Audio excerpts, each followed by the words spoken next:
आपल्याकडे 8 तारीखला एक गुन्हा दाखल झाला होता MIDC पोलीस स्टेशनची हद्दीमध्ये. सकाळी 7 वाजता ज्यावेळेस शेजारीची माणूसने सांगितलं की असेच एक तुमचे कडे घरफोडी झालेली असं दिसतोय.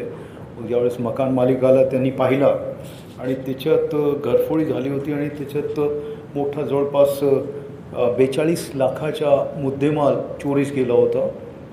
त्याच्यात सोना होता जवळपास 340 ग्राम, त्याशिवाय 1.5 किलो चांदी होती आणि 5 लाख कॅश असं त्यांनी सांगितलं होतं. मग ह्या केसमध्ये आमचे संपूर्ण टीम म्हणजे झोन 1ची आणि क्राईम ब्रांच त्यांचे सगळे अधिकारी याच्यात लागले आणि एक मोठा चॅलेंज होता आणि जवळपास 12-13 तासामध्ये ही जे चोरी होती, घरफोडी होती, ती डिटेक्ट झाली आणि त्याच्यात 310 ग्राम सोनं तसेच 1.7 kg म्हणजे जवळपास 1.5 किलोपेक्षा जास्त चांदी रिकव्हरी झाली आणि तसेच 50,000चा कॅश पण रिकवर झालेला आहे. आता 5 लाख झाले की ते कॅशमध्ये तो त्याला सांगता येत नाही फिर्यादीला, परंतु अशी एक जवळपास सगळी रिकव्हरी झालेली म्हणजे सिल्वर त्यांनी कमी सांगितलं, त्याच्यापेक्षा जास्त सिल्वर आपण रिकवर केलेलं आहे.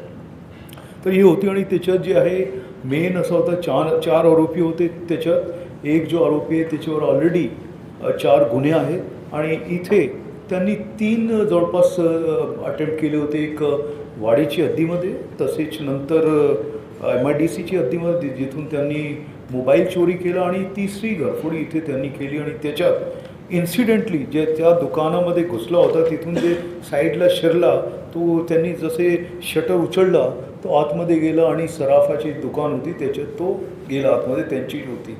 तर हे जे त्याला इन्सिडेंटली तो सोना जे इतका आणि बाकी ज्वेलरी तिथून ते गेलेली आहे. त्याचे जे 4 आरोपी होते ते त्यांनी 4 हिस्से केले. इथून कामठीमध्ये गेले आणि तिथून 4 हिस्से करून आपले हिस्से त्यांनी घेतले आणि ते निघून गेले. तर त्याचे नंतर जे आहे 2 आरोपी त्याचे मेन होता, एक तो गेला उज्जैनला, दुसरा भोपाळला आणि बाकी 2 आरोपी अमरावतीला कडे गेले. आम्हाला त्याची टेक्निकल एव्हिडन्समधून आपल्याला जे इन्फॉर्मेशन पाहिजे होती ती आम्हाला मिळाली आणि त्याच्यात आमची क्राईमची टीमनी 2 आरोप्यांना लगेच पकडलं आणि ते 2 जे इतर आरोपी होते त्यांना आम्ही भोपाळ आणि ते उज्जैनवरून त्यांना आम्ही पकडला.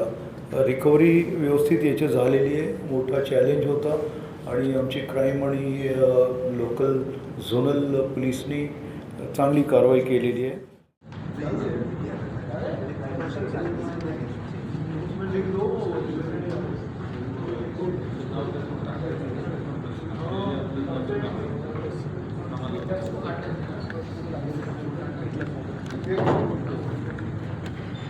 बरं.